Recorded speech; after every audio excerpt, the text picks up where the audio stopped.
بسم اللہ الرحمن الرحیم۔ حضرت ابو ہریرہ رضی اللہ تعالی عنہ بیان کرتے ہیں، رسول اللہ صلی اللہ علیہ وآلہ وسلم نے فرمایا، بے شک اللہ پاک ہے اور وہ صرف پاک چیز ہی قبول فرماتا ہے، اور اللہ تعالیٰ نے جس چیز کے متعلق رسولوں کو حکم فرمایا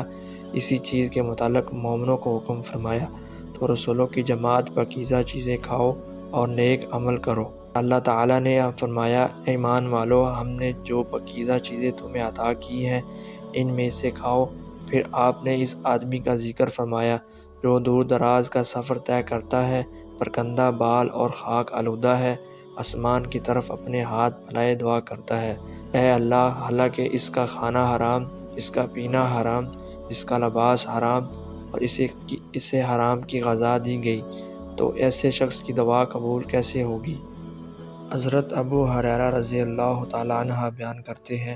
رسول اللہ صلی اللہ علیہ وآلہ وسلم نے فرمایا،